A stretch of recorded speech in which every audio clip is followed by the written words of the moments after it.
രാമായണത്തിൻ്റെ ഫലശ്രുതി രണ്ടാം പാർട്ട്. ഒന്നാമത്തെ പാർട്ടിൽ നമ്മൾ പറഞ്ഞത് സ്ഥിരമായി നമ്മൾ ശ്രദ്ധയോടെ ഇത് പാരായണം ചെയ്ത് കഴിഞ്ഞാൽ മുക്തി പ്രധാനകമാണ്. അതായത് നമ്മുടെ മനസ്സിനെ സെറ്റിൽ ചെയ്ത് നമ്മുടെ ആത്മബോധത്തിൽ എത്താം. അതാണ് മുക്തി എന്ന് പറഞ്ഞത്. രണ്ടാമത് മൈത്രീകരം ധനധാന്യ വൃദ്ധിപ്രദം. നമ്മൾക്ക് നല്ല സുഹൃത്തുക്കൾ അല്ലേ, മിത്രങ്ങളൊക്കെ നല്ല മിത്രങ്ങളെ നമ്മൾക്ക് ലഭിക്കും. ധനധാന്യ വിദ്ധിപ്രദം, അതല്ലേ നമ്മൾക്ക് വേണ്ടതല്ലേ. ധനധാന്യ അഭിവൃദ്ധി ഉണ്ടാവുക. കാരണം നമ്മുടെ ധനത്തിനെയും അല്ലെങ്കിൽ ഈ അഭിവൃദ്ധിക്കും എല്ലാം തടസ്സം നിൽക്കുന്നത് നമ്മുടെ മെൻ്റൽ ഡാറ്റയാണ്, മനസ്സിലുള്ള ഡാറ്റയാണ് തടസ്സപ്പെടുത്തുന്നത്. കോൺഷ്യസ്നസ് ബോധം എന്ന് പറഞ്ഞാൽ അങ്ങനെ തടസ്സങ്ങളൊന്നും ഇല്ലാത്തതാണ്. അപ്പോൾ ആ തടസ്സം അങ്ങ് മാറിക്കഴിഞ്ഞാൽ നമ്മൾക്ക് അറിയാതെ തന്നെ നമുക്ക് കിട്ടാനുള്ള അല്ലെങ്കിൽ ധനത്തിനുള്ള വഴികൾ നമ്മൾ കണ്ടെത്തും എന്ന് നമുക്ക് പറയാം.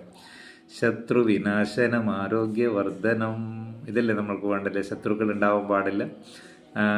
ആരോഗ്യവർദ്ധനം, നല്ല ഹെൽത്തി ആവും. കാരണം മനസ്സിലുള്ള ചിന്തകളാണ് നമ്മുടെ ഹെൽത്തിനെ, ആരോഗ്യത്തെയും ബാധിക്കുന്നത് അല്ലേ. എനിക്ക് ഹാർട്ട് അറ്റാക്ക് ഉണ്ടോ, എനിക്ക് കിഡ്നി രോഗമുണ്ടോ, അങ്ങനെ ഇങ്ങനെ തോന്നലുകൾ, അതൊക്കെ മനസ്സിലിങ്ങനെ ക്രിയേറ്റ് ചെയ്ത് കഴിഞ്ഞാൽ ആ ഡാറ്റ അവിടെ പ്രതിഫലിപ്പിക്കപ്പെടും. അതാണ് അതിൻ്റെ പ്രശ്നം. അപ്പോൾ രാമായണം നമ്മൾ പാരായണം ചെയ്യുമ്പോൾ അത്രയും ചിന്തകൾ നമ്മുടെ മനസ്സിൽ നിന്ന് അത്ര നേരത്തേക്കെങ്കിലും പോവുകയാണ്. പിന്നെ തുടർച്ചയായി ചെയ്യുമ്പോൾ നമ്മൾക്ക് ഈ ഒരു ചിന്ത മാത്രമേ നമ്മുടെ മനസ്സിലുണ്ടാവും.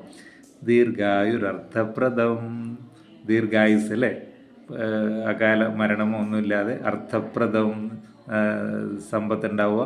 പവിത്രം, പരം അല്ലേ, ഏറ്റവും നിർമ്മലമായ പരമമായ സൗഖ്യപ്രദം, അതല്ലേ നമ്മൾക്ക് വേണ്ടത്. പരമമായ ആനന്ദം, പരമമായ സുഖം, സൗഖ്യപ്രദം.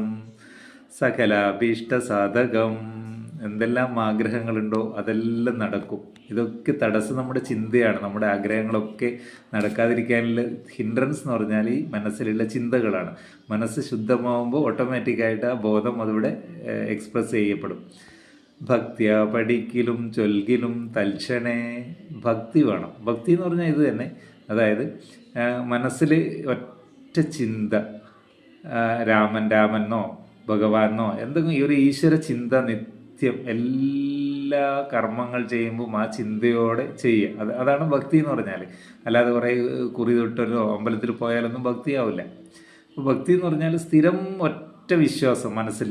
നമ്മൾ അടുക്കളയിൽ ജോലി ചെയ്യുകയാണെങ്കിലും ഓഫീസിൽ ജോലി ചെയ്യുകയാണെങ്കിലും ബസ്സിൽ യാത്ര ചെയ്യുകയാണെങ്കിലും എന്ത് ചെയ്യുമ്പോൾ നമ്മൾക്ക് നമ്മുടെ ബാക്ക്ഗ്രൗണ്ടിൽ ആ ഒരു ഭക്തി, ആ ഒരു ഈശ്വര ചിന്ത മാത്രം ഉണ്ടാക്കും. അതാണ് ഭക്തിയ പഠിക്കലും ചൊൽകിലും തൽക്ഷണ. അപ്പോൾ പഠിക്കുക, ചൊല്ലുക. അതുകൊണ്ട് നമ്മൾക്ക് നല്ല ശാന്തി, സന്തോഷം ലഭിക്കും. ബാക്കി അടുത്ത പാട്ടിൽ പറയാം. Okay, thank you.